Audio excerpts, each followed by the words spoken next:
Assalamualaikum warahmatullahi wabarakatuh. Perkenalkan, nama saya Devi Anggraini Mutiara Balkis dengan NIM 211420119 dari kelas PBS 5D. Tujuan pembuatan video ini adalah untuk memenuhi tugas kuis pada mata kuliah auditing dengan dosen pengampu Ibu Yani Aguspriyani ME. Baik, materi yang akan saya bahas yaitu tentang bukti audit.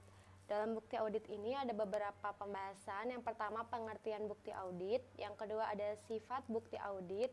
Yang ketiga, ada tes yang dilakukan untuk bukti audit. Dan yang keempat, ada cara pemilihan sampel bukti audit. Pembahasan yang pertama yaitu pengertian bukti audit. Bukti audit adalah segala informasi yang mendukung angka-angka atau informasi lain yang disajikan dalam laporan keuangan yang dapat digunakan auditor sebagai dasar yang layak untuk menyatakan pendapat. Bukti audit yang mendukung laporan keuangan terdiri dari yang pertama ada data akuntansi. Contohnya seperti jurnal, buku besar, buku pembantu, dan buku pedoman akuntansi. Yang kedua ada semua informasi penguat yang tersedia bagi auditor. Contohnya cek, faktur, surat kontrak, formulir, dan notulen rapat. Pembahasan terkait bukti audit ini didasarkan dengan standar pekerjaan lapangan ketiga yang berbunyi, bukti kompeten yang cukup harus diperoleh melalui inspeksi, pengamatan, permintaan keterangan, dan konfirmasi sebagai dasar yang layak untuk menyatakan pendapat atas laporan keuangan yang diaudit. Pembahasan yang kedua adalah sifat bukti audit. Sifat bukti audit ini terbagi menjadi 6. Yang pertama adalah physical evidence.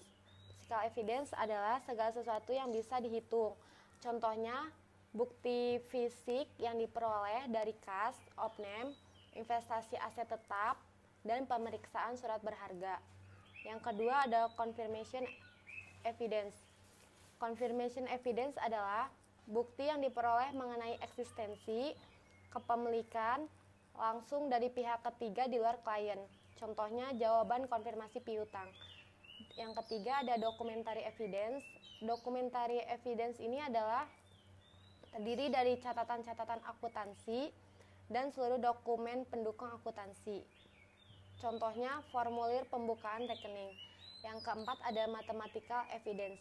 Mathematical evidence adalah perhitungan kembali dan rekonsiliasi yang dilakukan auditor. Contohnya, perhitungan dan alokasi beban penyusutan, laba atau rugi.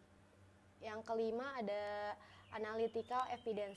Analytical evidence adalah bukti yang diperoleh melalui penelaahan, analisis terhadap informasi keuangan klien yang dilakukan pada waktu rencana audit. Prosedur analisis ini bisa dilakukan dalam bentuk trend analisis, common size analysis, dan rasio analisis. Dan yang terakhir, yang keenam, ada hearsay evidence.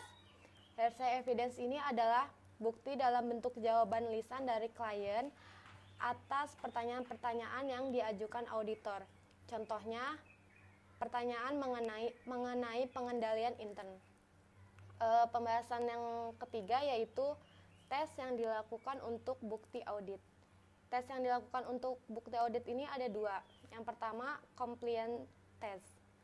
Compliance test ini adalah tes terhadap bukti-bukti pembukuan yang mendukung transaksi yang dicatat perusahaan untuk mengetahui setiap transaksi yang terjadi sudah diproses dan dicatat sesuai dengan sistem dan prosedur yang ditetapkan manajemen.